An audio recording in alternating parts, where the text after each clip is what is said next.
ನಾನು ರಕ್ಷಿಸಿಕೊಳ್ಳಕ್ಕೆ ಬಣ್ಣ ಬದಲಾಯಿಸುತ್ತೆ. ಅದು ನ್ಯಾಯವೇ? ಹೌದು ದೇವರು. ಆದರೆ ಮನುಷ್ಯ ರೂಪದ ಊಸರವಳ್ಳಿಗಳನ್ನ ಏನಂತ ಹೇಳೋದು?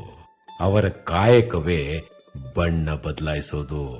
ಸುಳ್ಳನ್ನ ಸತ್ಯ ಅಂತ ವಾದಿಸೋ ಪ್ರತಿಪಾದಿಸೋ ಈ ದುರುಳರನ್ನ ಹತ್ತಿರಕ್ಕೂ ಬಿಟ್ಕೋಬಾರ್ದು ದೇವ್ರು. ವಿಷ ಜಂತುಗಳು, ಈ ಪಾಪಿ ಚಿರಾಯುಗಳು. ಕರ್ಮದ ಮರ್ಮ ಅವರಿಗೆ ಪಾಠ ಕಲಿಸತ್ತೆ. ಉಪ್ಪಿನ ಋಣ ಇಟ್ಕೋಬಾರ್ದು ಅಂತಾರೆ. ನಿಜ, ಹೌದು, ಅನುಭವಕ್ಕೆ ಬಂದಿದೆ. ತಟ್ಟೆಗೆ ಹಾಕಿ ಹೊಟ್ಟೆಗೆ ಸೇರಿದ ಉಪ್ಪಿನ ಋಣವೇ ತೀರಿಸೋದು ಕಷ್ಟ ದೇವರು ಈ ಕಲಿಯುಗದಲ್ಲಿ. ಹೀಗಿರುವಾಗ ಅವರು ನನಗೆ ಗಾಯ ಮಾಡಿ ಆ ಗಾಯದ ಮೇಲೆ ಉಪ್ಪು ಹಾಕಿ ನನ್ನ ನರಳುವಂತೆ ಮಾಡಿ ಹೋದ್ರಲ್ಲ, ಆ ಉಪ್ಪಿನ ಋಣವ ಹೇಗೆ ತೀರಿಸಲಿ ನಾನು? ಋಣ ಇಟ್ಕೋಬಾರ್ದಲ್ವಾ? ಅದು ಉಪ್ಪಿನ ಋಣ ತೀರಿಸಲ್ಲ.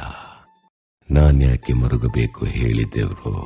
ಅವರೆಲ್ಲ ಕೂಡಿ ಮಾಡಿದ ಅಪಮಾನಗಳನ್ನ ಸಹಿಸಿಕೊಂಡಿದ್ದಕ್ಕ, ಮಾನಕ್ಕೆ ಅಂಜಿ ಬದುಕಿದ್ದಕ್ಕ, ಅಥವಾ ಮಾನವತೆ ಮೆರೆದಿದ್ದಕ್ಕ, ಮುಳ್ಳಿನ ಹಾಸಿನಲ್ಲಿ ಮಲಗಿದ್ದಕ್ಕ, ಇಲ್ಲ ಹಸಿದ ಹೊಟ್ಟೆ ಕೊಟ್ಟ ವೇದನೆಗಳನ್ನ ಸಹಿಸಿಕೊಂಡಿದ್ದಕ್ಕ?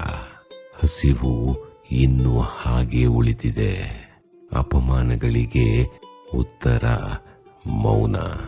ಮುಳ್ಳಿನ ಹಾಸಿನಲ್ಲಿ ಭಾವನೆಗಳು ಇನ್ನೂ ಸಿಲುಕಿದೆ ದೇವ್ರು. ನಾ ಮರುಗಲ್ಲ, ಮರುಕ ತೋರಲ್ಲ. ಮಾನ ಹೋದ ಜಾಗವೇ ನನಗೆ ದೇಗುಲ.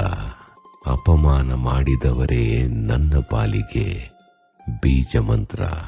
ಅಪಮಾನ ಸನ್ಮಾನವಾದರೂ ಸರಿ, ನಾನು ಮಾತ್ರ ಕುಗ್ಗಿಲ್ಲ, ಕುಗ್ಗಲ್ಲ.